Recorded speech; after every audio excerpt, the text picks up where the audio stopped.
अब ध्यान दीजिए थोड़ा सा, 2 मिनट में ज़्यादा। बिल्कुल बिल्कुल जल्दी से। हम बिल्कुल गंगा मैया के तट पे खड़े जी। हिमालय में है ना केदारनाथ धाम, उधर मैं तो गया नहीं कभी, लेकिन उधर से जो उद्गम होती है, हाँ तो आप गंगा जी के तट पर, तो वही गंगा जी को यहाँ ठाकुर जी अपनी योग माया शक्ति से है ना 4 धाम में गंगोत्री, जमुनोत्री, बद्रीनाथ, केदारनाथ। केदारनाथ तो हम लोग जाएंगे, तो ये गंगा जी की धारा इधर से प्रवाहित होते हुए आती है और यहीं से नीचे, और उधर से यमुना जी की धारा, दोनों प्रवाहित होकर, आपको पीछे भी पहले भी मैंने बताया। इसी गंगा जी के तट पर, यहीं पर लक्ष्मी नारायण भगवान ने, भगवान श्री कृष्ण जब धरती पर प्रकट होने वाले थे, उससे पहले कि हमें भी कुछ ठाकुर जी की सेवा का मौका मिले, तो वैकुंठपति लक्ष्मी नारायण भगवान इस स्थान पर आए ब्रजभूमि में, और यहीं पर गंगा जी के यहाँ उन्होंने बांध बनाया अपने हाथों से। लक्ष्मी मैया ने और नारायण भगवान ने दिव्य शिलाओं को यहाँ लगा के गंगा जी का पानी रोका,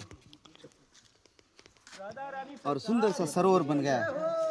उसका नाम हो गया देव सरोवर। गर्ग संहिता और ब्रह्म वैवर्त पुराण, 18 पुराणों में से एक पुराण है ब्रह्म वैवर्त पुराण। इसमें यहाँ की कथा आती है, ये कैसे बना और किसने बनाया। तो यह लक्ष्मी काल का है, उसी काल का। अब ये थोड़ा सा स्वरूप बदल गया हल्का। हाँ, इसका फिर बाद में फिर समय के साथ जीर्णोद्धार, और ये जीर्णोद्धार की सेवा हमारे मान मंदिर सेवा संस्थान के सब भक्तों को बाद में, इससे भी पहले कई बार बना।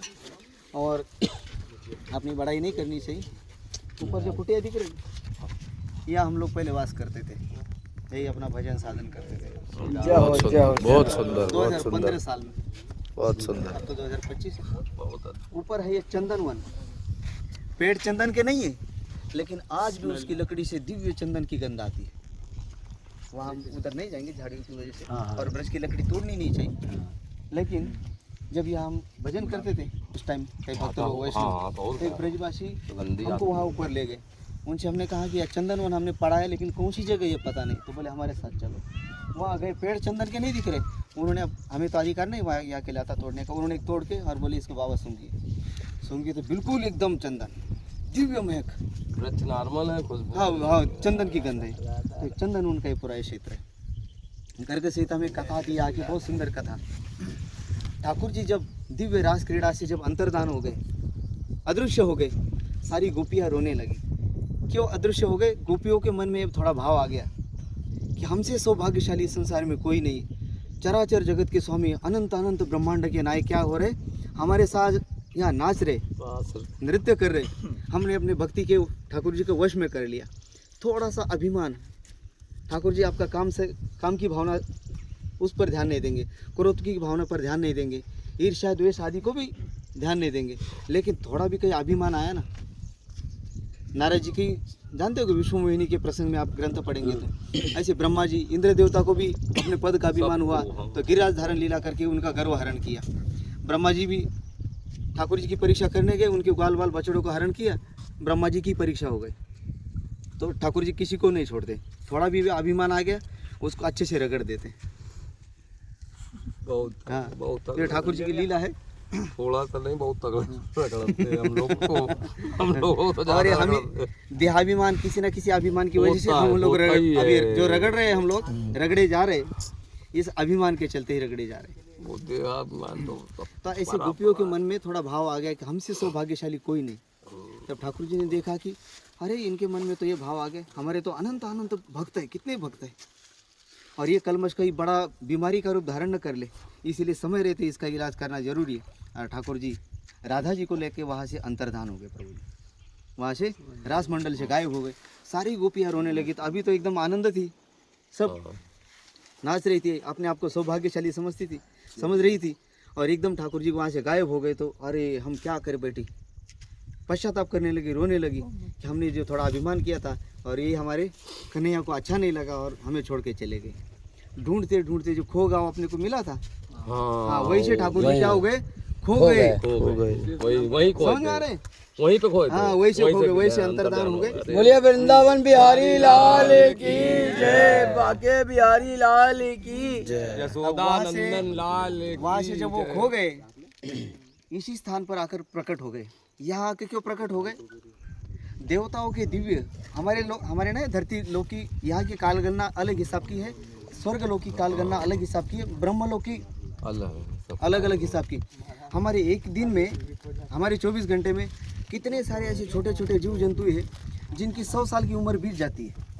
मतलब वो उनका जन्म भी होता है, उनके हिसाब बचपन, से हाँ। हमारे दिन के, हमारे 24 घंटे के हिसाब से हमारे एक दिन में कितने सारे ऐसे छोटे छोटे जीव है। मच्छर आदि देखो 1-2 दिन की आयु रही थी, लेकिन वो उसके हिसाब से उसकी वो 100 साल की उम्र है उसके लिए दी हुई। समझ में आ रही? उस जीव योनि में बस 3 दिन में हमारे, हाँ हमारे 3 दिन में उसके 100 साल बीत जाते। ऐसे देवताओं के एक दिन में हमारा पूरा 1 साल बीत जाता है। एक दिन वहाँ का, यहाँ 1 साल। समझ में आ रहा है सबको? तो अलग अलग लोगों की अलग अलग काल गणना है। तो यहाँ ऋभु नाम के एक महान ऋषि, महान एक भक्त, देवताओं के दिव्य 60,000 वर्षों से भगवान श्री राधा कृष्ण का अपने हृदय में ध्यान करते हुए, उनका नाम जप करते हुए दिव्य भाव समाधि में डूबे हुए थे। भगवान ने देखा कि हमारे इतने अनन्य भक्त यहाँ हमारे दर्शन के अभिलाषा से हमारा हृदय में ध्यान करते हुए ध्यान अवस्था में यहाँ विराजमान है। तब ठाकुर जी राधा जी को बोले कि अपने प्रिय भक्त को दर्शन देने के लिए अपने चलना है। गोपियाँ थोड़ा अभिमान कर बैठी है, अब इनको थोड़ा सा अपना पश्चाताप करने दीजिए जब तक हम अपने प्रिय भक्त से मिल के आते हैं। और यही ठाकुर जी श्री जी यहाँ प्रकट हुए। ये तो अपनी दिव्य समाधि में लीन थे, सुंदर छवि, हाँ ऋभु नाम के ऋषि ठाकुर जी की दिव्य छवि, राधा रानी की दिव्य छवि अपने हृदय में धारण करके उसी भाव समाधि में मग्न थे, उसी आनंद में लीन थे। और सामने उनको दर्शन देने के लिए ठाकुर जी श्री जी खड़े। ठाकुर जी श्री जी ने देखा कि ये तो अपने दिव्य भाव राज्य में डूबे और उनके सामने खड़े, इनकी समाधि तोड़नी पड़ेगी जब भी तो। हाँ।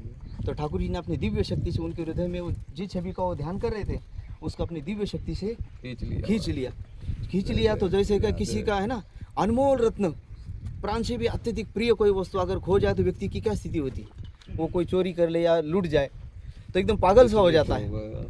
तो वैसे ऋभु ऋषि में जिनका इतने वर्षों से ध्यान कर रहा था, वो छवि अचानक गायब हो गई। तो एकदम घबरा गए और नेत्र खोले तो सामने इनको देख रहे, जिसका वे हृदय में ध्यान कर रहे थे, वो प्रियतम लाल है ना, लाडली लाल जो सामने खड़े रोने लगे। दिव्य सुंदर ऐसी स्तुति की, प्रभु मुझ पति जीव पर आपने कृपा की, मुझे दर्शन दिए, जीवन मेरा धन्य हो गया। ठाकुर जी श्री जी राधा रानी ने, ठाकुर जी ने उनको अनेक आशीर्वाद दिए। और उसके बाद बोले कि भक्तवर आपकी क्या अभिलाषा है, आपने किस अभिलाषा से है ना हमारी उपासना की, मांगो जो आपको वर चाहिए। बोले आप मिल गए, अब मैं हीरा मुझे मिले, मैं कांच के टुकड़े का क्या करूँगा, मुझे वो सब कांच का टुकड़ा संसार की है ना धन दौलत, ये कांच का टुकड़ा वो कचरा मुझे नहीं चाहिए। जब मुझे पारस मणि, मुझे हीरा रत्न दिव्य रत्न मिला है, तो ये सब मेरी तो आप क्या कर रहे हैं, परीक्षा कर रहे हैं। प्रभु आप ऐसी परीक्षा लोगे तो मैं कभी उसमें पास नहीं हो पाऊँगा, कभी उसमें उत्तीर्ण नहीं हो पाऊँगा। कृपा करके ऐसी मेरी परीक्षा मत लीजिए। बस आप देना चाहते तभी मुझे मेरा जीवन का फल मिल गया। अब मैं आपके सामने ही, अब इस भौतिक संसार से, इस जगत से मैं जाके अपने दिव्य धाम आपके साथ जाना चाहता हूँ। आपके दिव्य धाम में ये शरीर मैं छोड़ना चाहता हूँ। एक भजन भी आता है, इसी भाव के लोगों ने रचना लिखी। इतना तो करना स्वामी जब प्राण तन से निकले, है ना, गोविंद मेरा सावरा सामने हो और इस देह से प्राण निकल जाए, इससे बड़ा सौभाग्य क्या हो सकता है। तो अपने भक्त की जो अभिलाषा थी ठाकुर जी ने पूरी की। और देखते ही देखते भगवान की दिव्य गोलोक धाम से दिव्य विमान यहाँ आया और उसके ऊपर दिव्य शरीर से उनको दिव्य देह प्राप्त हो गया, जो भगवान के नित्य दिव्य धाम जाने के लिए, और उनके दिव्य धाम चले गए। और उनका जो प्राकृत शरीर, जिस शरीर से उन्होंने भजन किया था, वही तट पर यहाँ था।